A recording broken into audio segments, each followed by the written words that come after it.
Investment in securities are subject to market risk. Please carry out your due diligence and read all the related documents carefully before investing. Channel को subscribe करना ना भूलें और हमारे ताज़ा video सबसे पहले देखने के लिए बेल आइकन को दबाएं।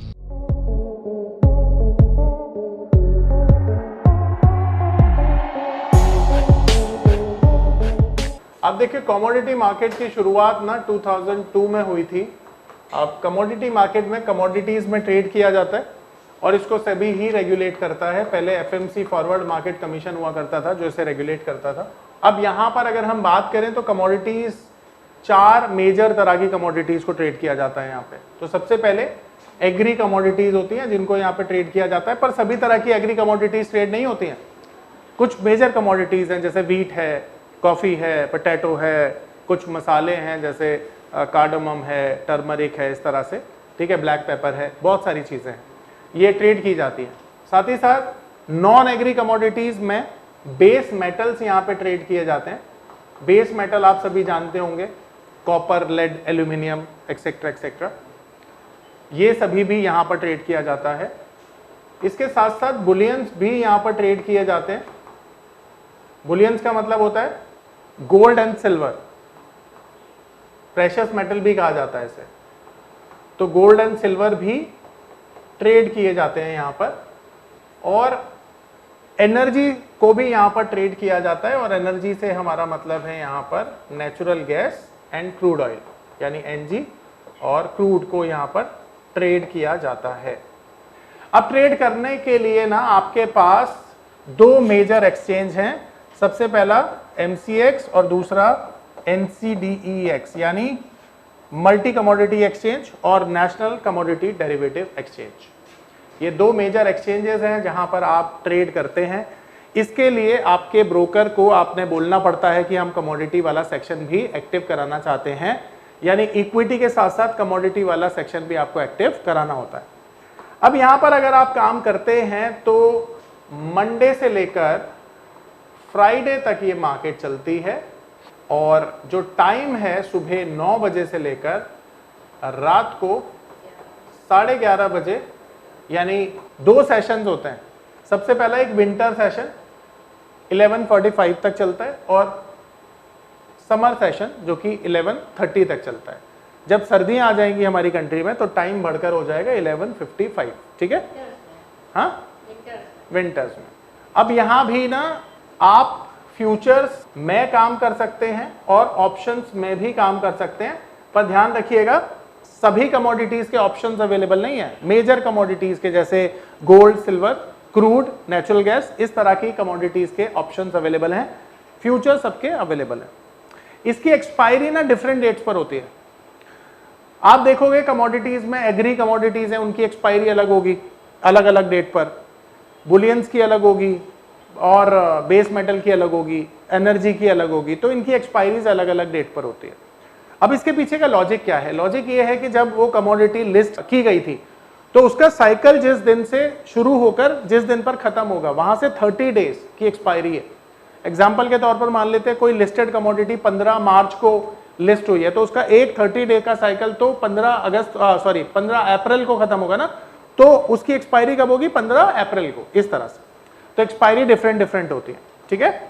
अब यहां पर मजे की बात यह है कि यहां पर जो पार्टिसिपेंट्स हैं वो कैसे काम करते हैं, कौन कौन से पार्टिसिपेंट्स हैं जो यहां पे काम करते हैं। तो देखो, ट्रेडर यहां पर काम करता है, ये 2020 मैच की तरह होता है, ठीक है, इसलिए ट्रेडर लोग बहुत एक्टिव होते हैं। यहां पर आप इन्वेस्टर बनके भी काम कर सकते हो, ऑल्दो आपको थोड़ा सा। नमस्कार दोस्तों, क्या आप स्टॉक मार्केट में शुरुआत करने का सोच रहे हैं और क्या आपको यह समझ में नहीं आ रहा है कि आपकी शुरुआत कहां से होनी चाहिए? तो मैं आपको एक ऐसा कोर्स सजेस्ट करने जा रहा हूं जो आपकी लाइफ चेंज कर सकता है, और मैं बात कर रहा हूं NIFM का advance level of smart investor course की, जो आपकी लाइफ चेंज कर सकता है।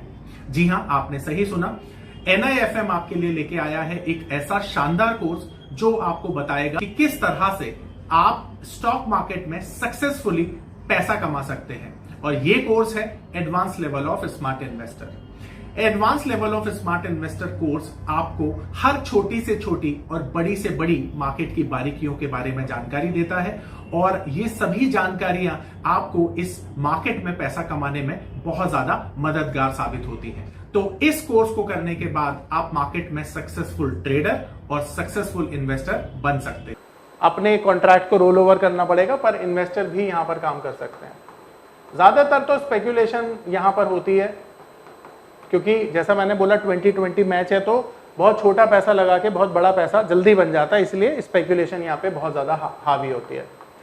यहाँ पे फार्मर लोग जो होते हैं ना, इस प्लेटफॉर्म को यूज करते हैं as a platform to buy and sell, क्योंकि फार्मर यहां पर डिलीवरी यानी अपनी फसल को बेच भी सकता है और खरीद भी सकता है, हेज भी कर सकता है। तो यहां पे ये ना हेजिंग प्लेटफॉर्म होता है हेजर्स के लिए, यानी जो फार्मर जैसे लोग हैं ना, वो यहां पर हेजिंग करते हैं। ठीक है, अब सबसे इंपॉर्टेंटली यहां पर वो लोग काम करते हैं जो लोग बड़ी बड़ी कंपनीज के मालिक हैं और उनको जरूरत पड़ती है रॉ मटेरियल को बाय करने की।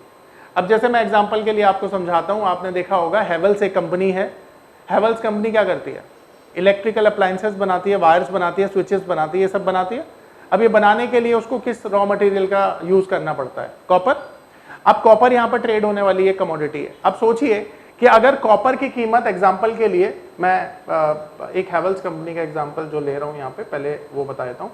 अब ये हेवल्स कंपनी है, हेवल्स कंपनी कॉपर से वायर बना रही है। तो कॉपर की जो प्राइजेज है, मान लेते हैं कॉपर अभी चल रहा है एग्जाम्पल के तौर पे 800 रुपीज। अब कॉपर अगर बढ़कर यहां से 900 रुपीज हो गया तो क्या होगा? कॉपर के महंगे होने से हेवल्स की रॉ मटेरियल कॉस्ट बढ़ जाएगी, और हेवल्स क्या करेगी? इस रॉ मटेरियल कॉस्ट को आप पर पास ऑन करेगी। ऐसा ही करेगी, तभी सर्वाइवल होगा। अब हेवल्स के पास दूसरा तरीका ये हो सकता है कि ये पास ऑन ना करके अपने प्रॉफिट्स को कम करे और आपको उसी सेम कीमत पर दे। तो हेवल्स कंपनी ज्यादा लंबे समय तक सर्वाइव नहीं कर पाएगी, क्योंकि वो अपने प्रॉफिट्स को कॉम्प्रोमाइज कर रही है। बेहतर तरीका क्या हो सकता है कि कॉपर की कीमतों के रिसर्चर उनके पास भी होंगे जो ये अज्यूम कर रहे होंगे कि भाई मार्केट में इस साल कीमतें ऊपर रहने वाली हैं। अब हर कंपनी के पास इस तरह के लोग अवेलेबल होते हैं। तो अब यहां से अगर कीमतें ऊपर चली जाएंगी और हेवल्स कंपनी इसके अगेंस्ट में अगर हेज नहीं करेगी, तो हेवल्स कंपनी ज्यादा सर्वाइव नहीं कर पाएगी। तो हेवल्स कंपनी क्या करेगी? ऐसे केस में अपने आप को हेज कर देगी, और हेज करने के लिए क्या करेगी? एक्सचेंज पर जितने कॉपर की उसको डिमांड है, वो कॉपर खरीद कर वहां पर अपने आप को हेज कर देगी। और हेजिंग के बाद क्या होगा कि जब ये 100 रुपए की कीमत बढ़ेगी, तो इसका इंपैक्ट हेवल्स की कीमतों पर, यानी कि हेवल्स के बिजनेस पर नहीं आएगा, जिससे हेवल्स ना केवल सर्वाइव कर पाएगी बल्कि कंपीट भी कर पाएगी अपने कॉम्पिटिटर से। गलत या सही? ठीक है, तो ऐसी कंपनियां जिनका रिस्क एक्सपोजर होता है कमोडिटीज पर, वो कंपनियां यहां पर काम करती हैं। और मजे की बात यह है कि हेवल्स कंपनी को अगर कॉपर की जरूरत पड़ी, तो ये कॉपर की डिलीवरी हेवल्स कंपनी एक्सचेंज से भी ले सकती है। मेरी बात समझ में आ रही है? अभी तक उसने हेजिंग किया था यहां पर, अब उसे अगर ये डिलीवरी चाहिए, तो जिस प्राइस पर उसने खरीदा था उसी प्राइस पर ये डिलीवरी उसको मिल जाएगी। देखो, हेवल्स को तो अपने रॉ मटेरियल के लिए एनी हाउ कॉपर चाहिए ही होगा ना, तो अब वो एक्सचेंज से ले ले या अपने किसी पर्टिकुलर वेंडर से ले ले, बात तो एक ही है। पर अब सवाल ये उठता है कि हेवल्स कंपनी ने यहां पर 800 रुपए पे नहीं किए थे, बल्कि कुछ छोटा सा अमाउंट पे किया था, जिसे हम मार्जिन बोलते हैं। अब कमोडिटी का जो मार्जिन होता है ना, वो बहुत कम होता है। कमोडिटी का जो मार्जिन होता है वो 6% से लेकर 20% तक का होता है नॉर्मली। तो इसका मतलब है कि 1 करोड़ का जो कॉन्ट्रैक्ट है, आपको कितने का मिल रहा है? केवल 6 लाख रुपए का। आ रही है मेरी बात समझ में? तो कितना बड़ा पैसा बच गया आपका। ठीक है, तो हेवल्स कंपनी की तरह ब्रिटेनिया है और भी बहुत सारी कंपनी है जो इस प्लेटफॉर्म का इस तरह से यूज करती है। मेरी बात समझ में आ रही है? ये पावर ऑफ नंबर थ्योरी इतनी बेहतरीन थ्योरी है कि इसे करने के बाद आप एक अलग अनुभव करेंगे और आपको लगेगा कि शायद इसी चीज की आपको तलाश थी। बहुत सालों की ट्रेडिंग के बाद, इन्वेस्टिंग के बाद आपको शायद ऐसे प्रोडक्ट की जरूरत थी जो मार्केट में आपको वो कॉन्फिडेंस दे पाए, जिस कॉन्फिडेंस के साथ आप रोज पैसा कमा पाए और जितना आप चाहें उतना पैसा कमा पाए। तो हमारी ये जो पावर ऑफ नंबर थ्योरी है, ये आपको आपकी सभी इच्छाओं को पूरा करने के लिए है। और आप देखेंगे कि इस थ्योरी को करने के बाद जो आपका कॉन्फिडेंस है, आपकी जो एक्यूरेसी है, आपकी जो क्षमताएं हैं मार्केट से पैसा कमाने की, वो बहुत ज्यादा बढ़ जाएंगी। और आप देखेंगे कि जो आपने आज से पहले अनुभव नहीं किया था अपनी ट्रेडिंग के दौरान या इन्वेस्टमेंट के दौरान, आप इतना बेहतर अनुभव करेंगे इस कोर्स को करने के बाद। जो एग्री कमोडिटीज होती है ना, ये टोटली डिमांड सप्लाई पे चलती हैं। अब डिमांड सप्लाई से इनकी प्राइस तय होती है। अब एग्रीकल्चर कमोडिटीज के लिए जो सीजन होते हैं, वेदर होते हैं, बहुत ज्यादा इंपॉर्टेंट होते हैं। अब ये सोचो कि किसी ने बेचारे ने फसल लगाई और फ्लड आ गया तो क्या होगा? तो जो नेचर है ना, ये सबसे बड़ा रोल प्ले करता है। यानी नेचुरल क्लैमिटीज की वजह से प्राइस बहुत अप डाउन होते हैं। ठीक है, इसके लिए गवर्नमेंट पॉलिसी भी बड़ी इंपॉर्टेंट है। मिनिमम सपोर्ट प्राइस सबने सुना है? सरकार क्या करती है? एक एमएसपी तय करती है ताकि किसानों को उससे नीचे नहीं बेच सकते, क्योंकि किसानों का क्या होता है, छोटे जो वेंडर्स होते हैं, छोटे किसानों का एक्सप्लॉयटेशन होता है। तो सरकार एक मिनिमम सपोर्ट प्राइस दे देती है कि अगर आपको कहीं भी अपनी फसल बेचनी है तो इससे नीचे नहीं बेचिएगा, और अगर आप बेचनी पड़ी तो हमें आके बेच दीजिएगा, हम खरीद लेंगे। उसको कहते हैं एमएसपी। ठीक है, तो गवर्नमेंट पॉलिसी भी एग्रीकल्चर कमोडिटीज के लिए बड़ी इंपॉर्टेंट होती है। फेस्टिवल में आपने देखा है चीजें महंगी हो जाती हैं। फेस्टिवल में क्या होता है, गरीब अमीर सब खरीदारी कर रहे हैं, है ना? तो फेस्टिवल भी इंपॉर्टेंट होता है एग्रीकल्चर कमोडिटीज के लिए। तो जब भी आप एग्रीकल्चर कमोडिटीज में काम करोगे ना, आप इन चारों फैक्टर्स को अच्छे से देख लेना और समझ लेना। डिमांड सप्लाई के लिए तुम देख सकते हो, देखो डिमांड सप्लाई के लिए ना ग्राउंड रियलिटी देखनी पड़ती है। कुछ ना मैगजीन्स आती हैं जो किसानों की फसल का एक तरह से वो करती है, सुपरविजन करती है, या ये बोल दो उसको ट्रैक करती रहती है। ट्रैक शब्द सही होगा। तो कुछ ऐसी मैगजीन होती हैं, उनको पढ़कर आप अंदाजा लगा सकते हो कि इतनी फसल इस साल होने वाली है और ये फसल का प्राइस कम या ज्यादा होने वाला है। वो सारी चीजें उससे पता चलती हैं। बाकी चीजें देखो, नेचुरल क्लैमिटी तो आप जज कर नहीं पाओगे, गवर्नमेंट पॉलिसी का जब आएगी तभी पता चलेगा। और फेस्टिवल्स का एक ऐसा है कि तुम्हें पता ही है कि भाई सटल है ना? तो इस तरह से आप देख सकते हो। और टेक्निकल चार्ट तो है ही है ना, वो तो देखना ही होता है, वो तो सब कहानी बता ही रहा है। बिल्कुल नहीं लिस्टेड नहीं है ये। हाँ, लिस्टेड नहीं है ये। अब जो बुलियंस है ना, ये कब चलते हैं? देखो, जब भी दुनिया में इन्फ्लेशन बढ़ेगा ना, बुलियंस अच्छा करेगा। तो इन्फ्लेशन बुलियंस के लिए पॉजिटिव होता है। दूसरी चीज, जब भी दुनिया में जियोपॉलिटिकल टेंशन बढ़ेगी ना, तो भी गोल्ड अच्छा करेगा। और जब भी दुनिया में अनसर्टेनिटी होगी ना, तब भी गोल्ड के लिए पॉजिटिव होगा, ध्यान रखना।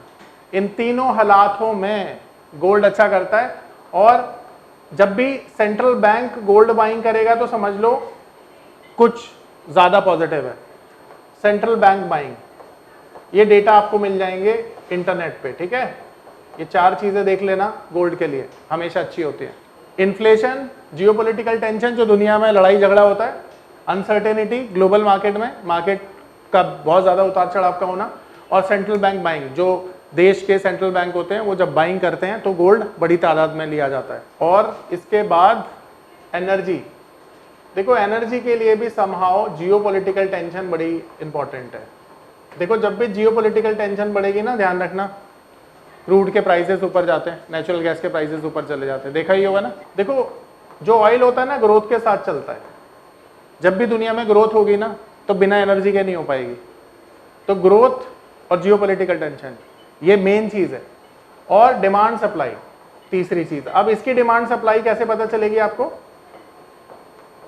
इसके लिए तीन चीजें बताता हूं। अमेरिका दुनिया का सबसे बड़ा कंज्यूमर है और प्रोड्यूसर भी है। तो अमेरिका में एक इन्वेंट्री आती है जिसे कहते हैं अमेरिकन एपीआई डेटा। तो वो API data every week issue होता है। उस डेटा को देखकर आप डिमांड सप्लाई का पता कर सकते हैं, नंबर 1। नंबर 2, जो ओपेक की मीटिंग होती है क्वार्टरली, उसमें वो सप्लाई कट या सप्लाई को इंक्रीज करते हैं। उसको देखकर भी आप अज्यूम कर सकते हैं कि आने वाले दिनों में क्रूड के प्राइसेस या डिमांड सप्लाई कैसे रह सकते हैं। ठीक है, OPEC, oil producing exporting countries. Sir ji, जो आपने अभी अमेरिका के बारे में दो चीजें बताई हैं to understand the demand and supply. एक बार ये बता सकते हैं दोबारा? जी। Which are the two places? ये रहा देखिए, एपीआई होता है अमेरिका का ना, एपीआई इन्वेंट्री आती है, मैं लिख देता हूं यहाँ पे, ये एपीआई इन्वेंट्री है और ओपेक मीटिंग है। इसमें डिसीजन होगा दुनिया की सारी क्रूड ऑयल की सप्लाई का।